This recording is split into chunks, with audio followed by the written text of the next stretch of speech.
Welcome to Satya Bengaluru channel. ఏడుకొండలవాడ వెంకటరమణ గోవింద గోవింద.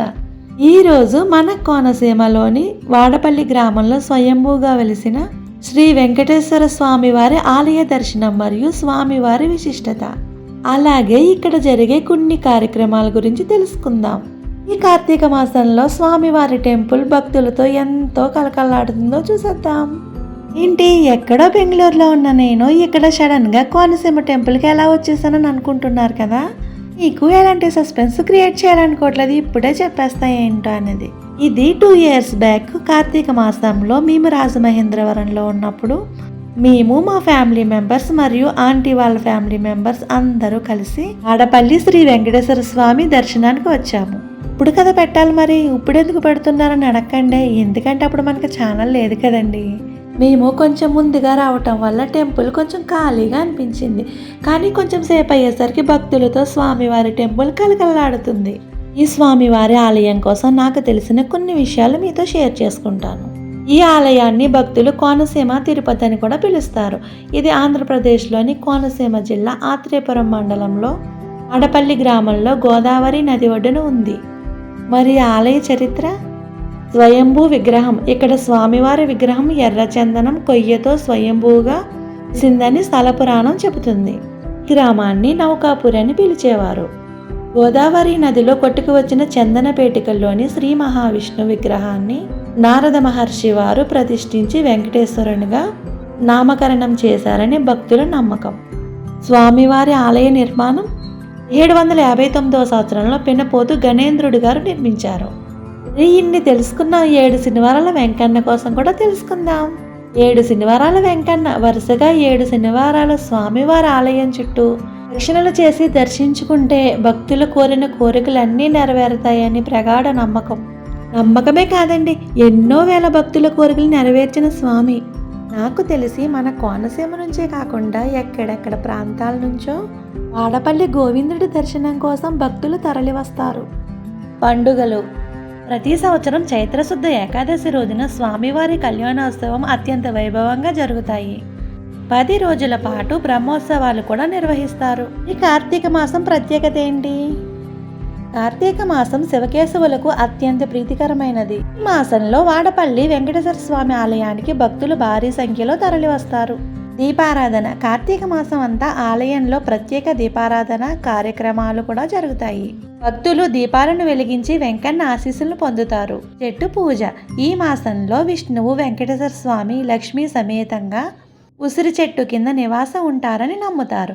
కాబట్టి ఆలయ ప్రాంగణంలో ఉసిరి చెట్టు ఉంటే దాని కింద ప్రత్యేక పూజలు నిర్వహిస్తారు. అలాగే సంతానం లేని వారు వాడపల్లి వెంకన్నను దర్శించుకుంటే సంతానవంతులవుతారని నమ్మకం. సంతానం కలిగిన తరువాత ఇక్కడ మీకు చూపించిన విధంగా స్వామికి తులాభారం సమర్పించుకుంటారు. వీళ్ళు చిల్లర కాయిన్స్తో స్వామివారికి తులాభారం వేస్తున్నారు. ఈ తులాభారం ఎలా వేస్తున్నారో మీరు కూడా చూసేయండి. నేను త్రాసులోనే ఒకవైపు కూర్చోబెట్టి మరొక వైపు బరువుకు సమానం అయ్యేంత వరకు చిల్లర పైసలు, 1 రూపాయి, 2 రూపాయలు నాణేలు మరియు కరెన్సీ నోట్లను పోగు చేస్తారు. శిశువు బరువు తక్కువగా ఉన్నప్పుడు అంత పెద్ద మొత్తంలో నాణేలను పోసి త్రాసును సమానం చేయటం భక్తులకు కనువిందు చేస్తుంది.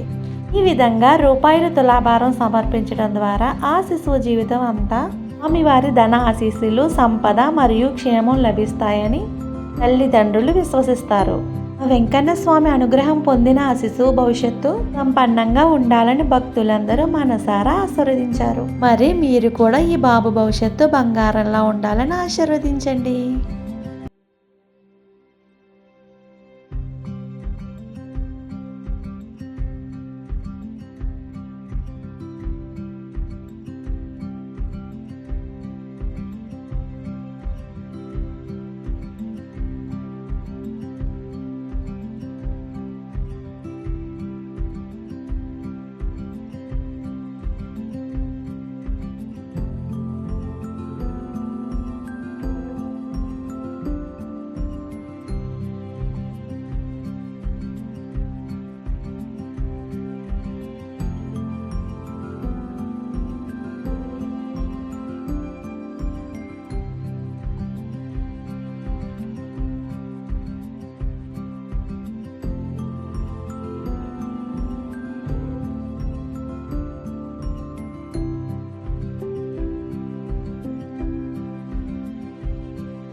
ఇలా ఏడుకొండలవాడి దర్శనం అయిన తర్వాత అందరూ కూడా స్వామివారి ప్రసాదం స్వీకరించాము. ప్రసాదం అంటే నిత్య అన్నదానం అండి. నిత్య అన్నదానం అంటే ఆలయానికి వచ్చే భక్తులందరికీ ఇక్కడ ప్రతిరోజు మధ్యాహ్న వేళల్లో ఉచిత భోజన వసతి కల్పిస్తారు. ఇలా ఏడుకొండలవాడి దర్శనం అయిన తర్వాత అన్న ప్రసాదాలు తీసుకుని నా సన్నిధిలో కొన్ని పిక్స్ తీసుకుని వచ్చేసాం. మన కోనసీమలోని వాడపల్లిలోని శ్రీ వెంకటేశ్వర స్వామి టెంపుల్ మీకు ఎలా అనిపించిందో తప్పకుండా నాకు కమెంట్ చేయండి. ఐ హోప్ మీకు ఈ వీడియో నచ్చినట్లయితే ఫ్రెండ్స్ ఆర్ ఫ్యామిలీ మెంబర్స్కి తప్పకుండా షేర్ చేయండి. మరి కొంతమందికి ఈ వీడియో రీచ్ అవుతుంది. ఇలాంటి మంచి మంచి వీడియోల కోసం మన ఛానల్ని సబ్స్క్రైబ్ చేసుకోవటం మాత్రం మర్చిపోకండి.